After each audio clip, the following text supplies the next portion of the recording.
athletics is quite hard on the body. And I know that as I've got older, it's about maintaining your form and health rather than just about competing. It's about, can you keep your body healthy to compete? I came from quite a rural area, so we used to train on grass quite a lot.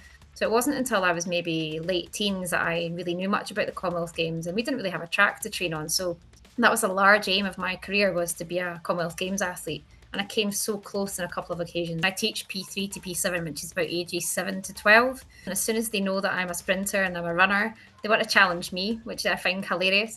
Some kids are very fit and other kids are definitely not. That's the next generation we're inspiring. You need to try and get them to realise what they're capable of. I think sometimes it's just about doing the best you can with what you've got. And, for me to adapt training, that's something I'm learning how to do now.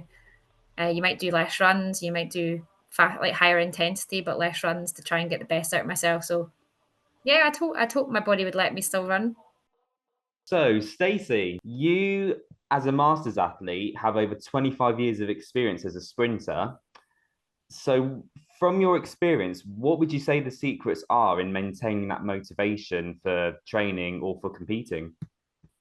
Yeah, I'd say you kind of need to find a goal that is important to you for you to have the motivation to keep going. Because I think I've maybe had different goals throughout my career and different things I want to achieve. So when I was younger, it was maybe age group champs, or it might have been like Scottish champs or British champs in my age group. But as you get older, it might be a time target, or it might be, can I be fit to run 2 events at one competition if it's multiple rounds rather than just focus on one event?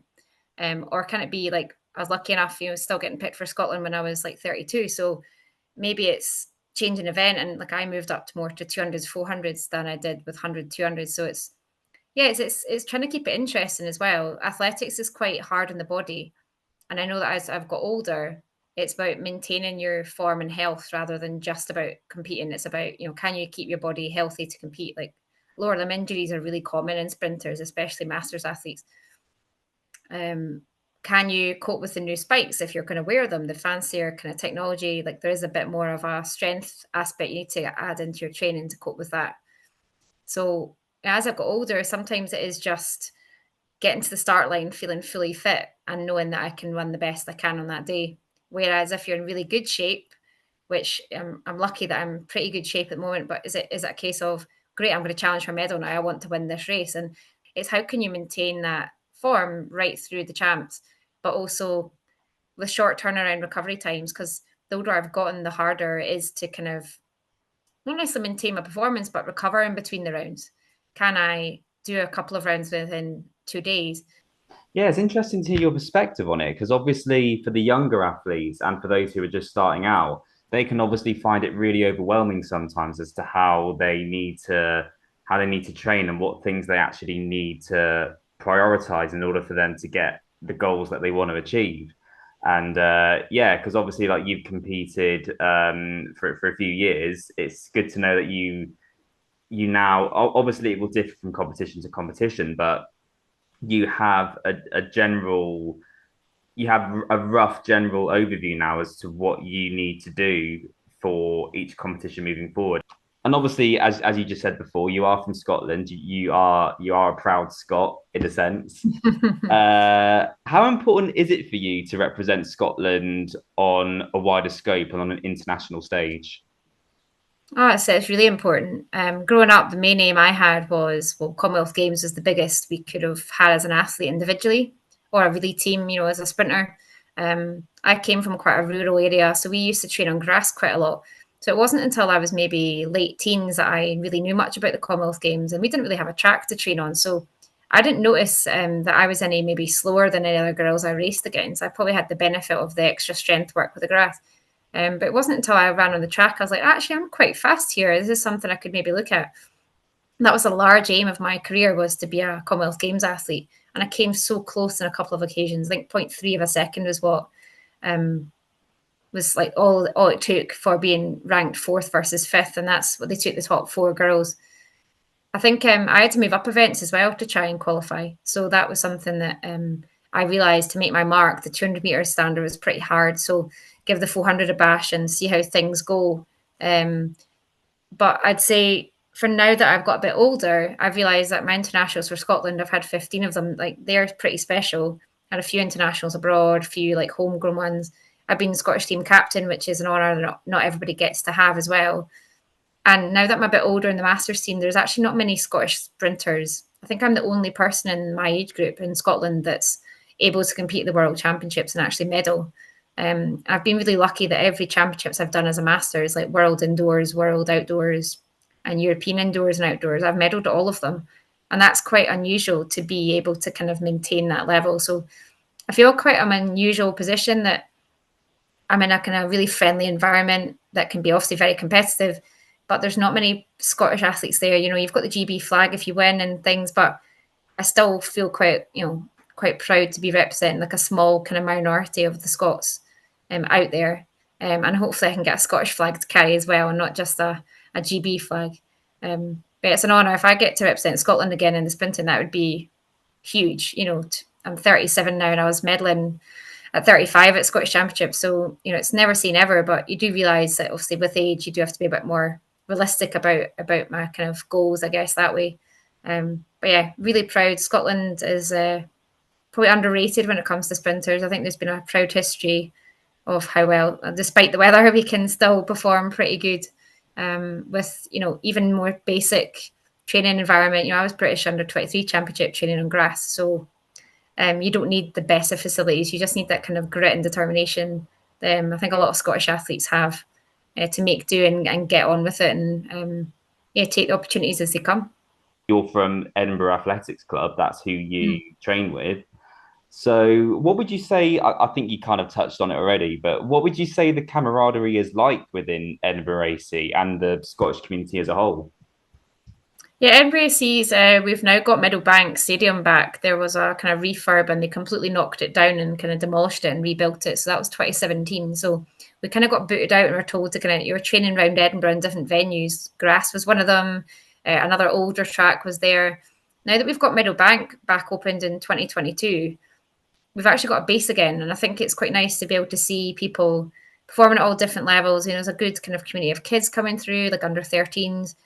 There's people that are maybe good senior athletes, field eventers that have got an area now to train in.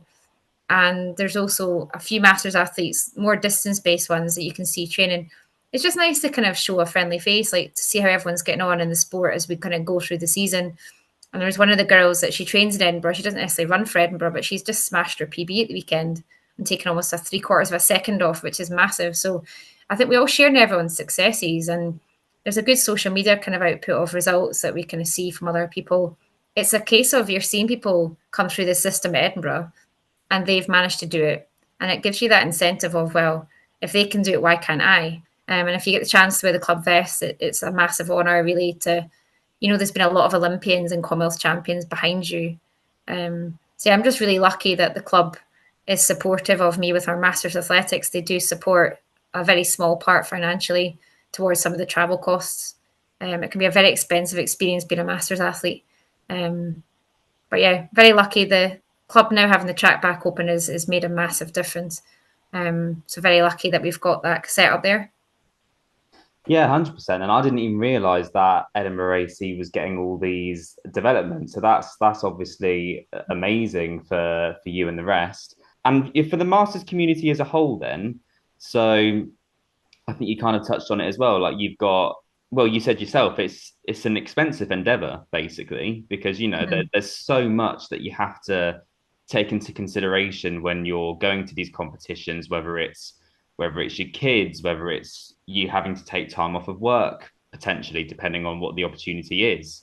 So there's some athletes who will have competed when they were younger and they're just coming back into it as a masters athlete, or you will have people that have been encouraged to start as a masters athlete with no experience prior. Mm. So what tips would you give to people in the masters community for those who may have other commitments, whether it's their kids, whether it's their full-time job? What advice would you give when it comes to balancing everything out, would you say? Yes, I think in my age group in the 35s, there's actually girls in other countries that have maybe had children and come back, and they're maybe quite young, like maybe 5, 6 years old, and they've got to organize their life around their job, their the commitment to the children, and obviously trying to fit training in. I think what I'm really impressed about is the fact that they can do all that and still perform at a high level. I don't yet have children, I've got cats, so I kind of laugh to myself and think, okay, I'm performing pretty well, but you girls are, at a different level. I think it's just about using support around you, I would say. And, I'm, very lucky that, for instance, like get my cats looked after, or being away in Sweden, I'm lucky my partner can come and he helps to coach me now. So I can have that support there, like physically knowing that we're a team. I think it's about really good time and planning and being organised as well. Like you mentioned about work. As a PE teacher, I'm going to have to ask for time off to go to some of these championships, depending on the dates they are. And I'm very lucky that my head teacher is being supportive of that and realizes it's not going to be forever that I'm maybe going to compete at this high level. But realizing a couple of days off work, for instance, like I do get some days off I'm allowed back, which is really helpful. So I suppose on one side, she realizes like success for me is shown on the school, how well that I'm performing. One part, I suppose, if people are just starting out in the sport, that they're realizing that, their achievement is their achievement. Nobody's, I suppose the right way of putting it is probably that everyone's appreciative of the effort people put in and they know how hard it is to be on that start line. There's some girls I've ran against at British Championships down in London. It was their first race. They hadn't used starting blocks before. Whereas you've got other people that have competed like myself that have kind of travelled all the way through the kind of junior, senior, and they've kept going. I'm probably quite unusual actually that I've kept going and I've been at a high level as a Scottish athlete and obviously done quite well in the British kind of rankings as well. But what's quite amazing is I go to these championships and there's people that have been Olympians that are now coming back. So you've got like Mike Powell, the long jump world record holder, turns up in Finland a couple of years ago. And it's amazing that they still want to achieve something, even though they've been at the very highest level you can be at. They still respect the championships enough that they can go and do something. And the amazing thing for me is I've looked at the rankings a couple of years ago and I had Alison Felix on the rankings. I had Shelley Ann Fraser-Price on my rankings because they're considered as veterans, even though, they're aged above 35. And I'm going, wow, I'm ranked like X amount in the world and you're ranked number one. So I think the master scene is kind of underrated in some ways as to the standard. But yeah, the master scene is I think I'm really proud to be part of it actually. I didn't think I would compete past, 32. I think with COVID hitting, it just gave me a bit more respect for the sport and the master scene is something that I just really enjoy speaking to the athletes and seeing how they are coping with their journey through sport. It's a far friendlier scene, I think. And it's very laid back too, which helps me in competition sense. So Yeah, I think the masters community is such a vital part of the track and field world as a whole, to be honest with you, because I don't think, especially the younger athletes, I don't think they realize how much graft a lot of athletes within the masters community have to actually put in sometimes to get the results that they want. Because obviously when you're younger, a lot of the time they wouldn't have as many commitments or responsibilities. So, they can devote most, if not all, of their time in some scenarios to their training to get them to the competitions they want to get to.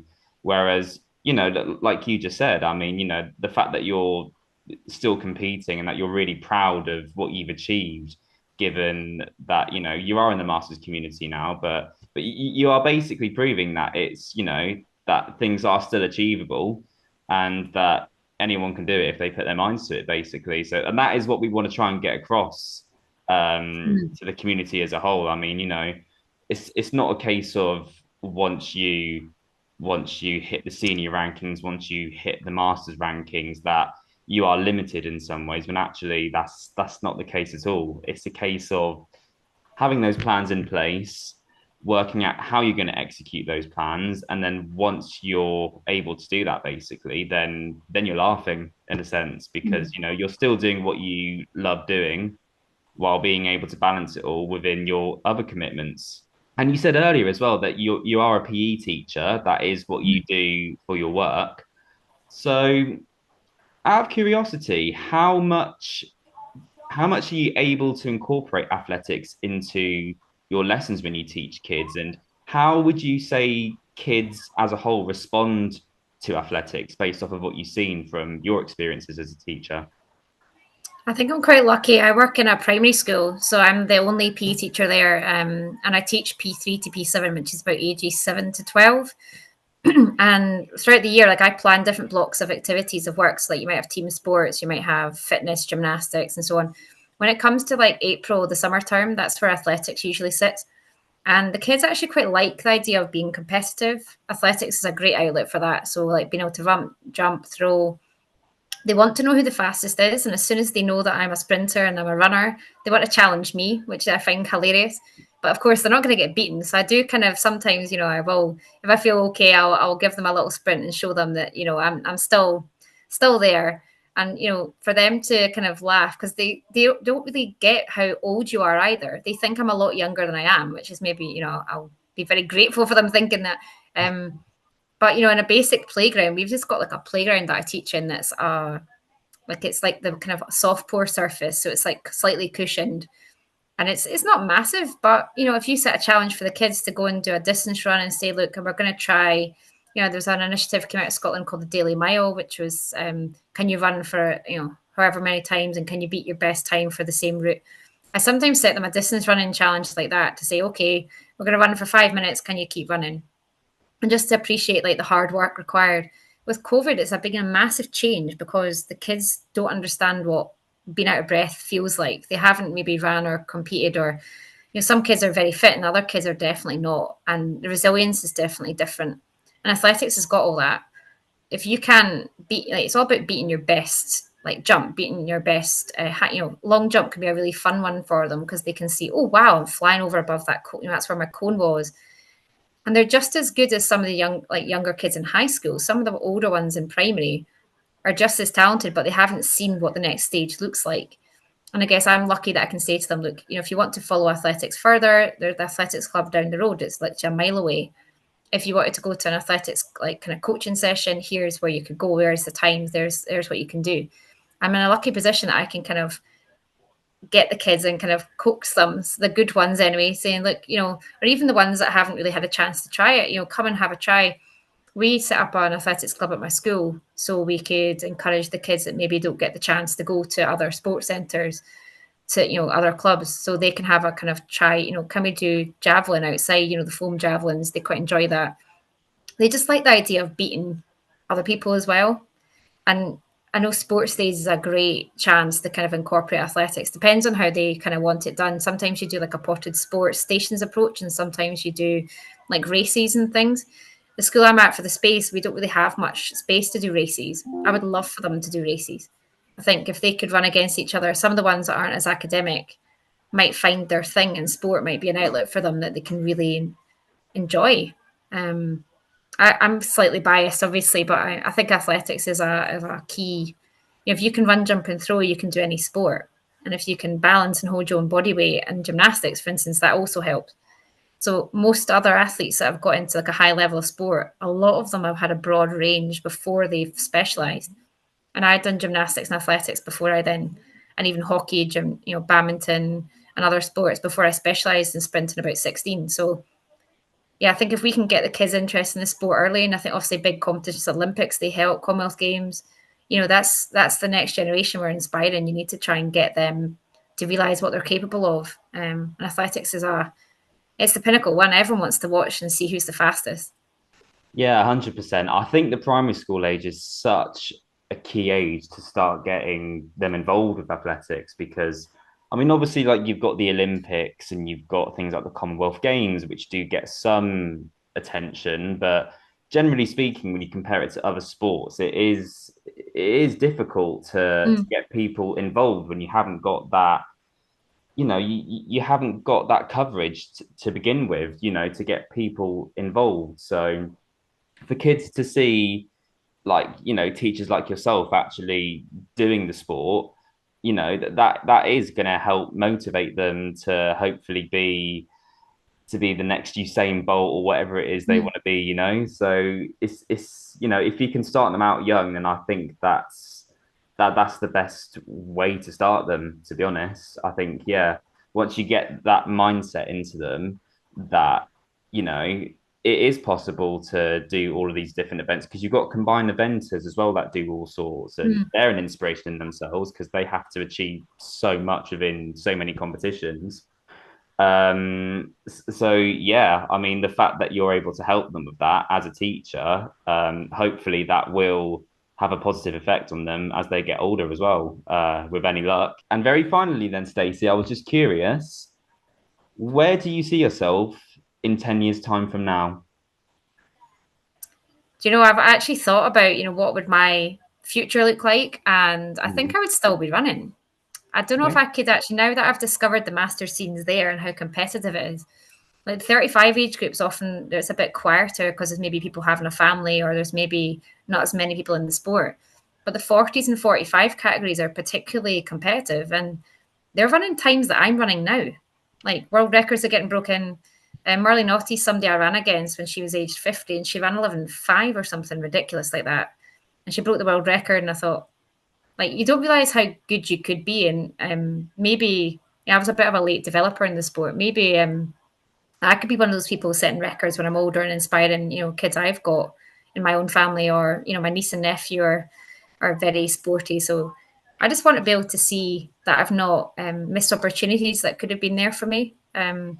Obviously, if my body's healthy, that's something I want to be looking after. I guess I'd like to get into coaching as well myself. I think the teaching aspect is something that naturally leads itself to coaching, giving something back to the people that gave back to me, really coaches that helped me along the way.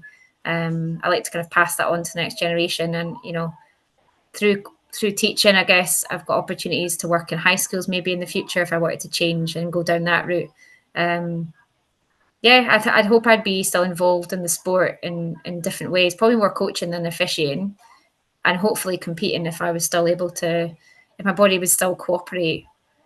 Yeah, I think I would really enjoy it, and I guess there's some people that would find it hard to still compete and not appreciate their performances, like they might get slower and so on.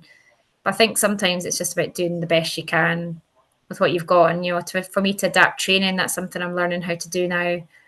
You might do less runs, you might do like higher intensity, but less runs to try and get the best out of myself. So, yeah, I'd hope my body would let me still run. I don't know if I could ever stop, to be honest, Jack. I was going to say, I can't see why you wouldn't. I mean, you're always progressing at a steady pace at the very least, and yeah, to see you as a coach, that'd be amazing, actually. That would be really good to see where that journey would take you as well, because that in itself is a whole other ball game.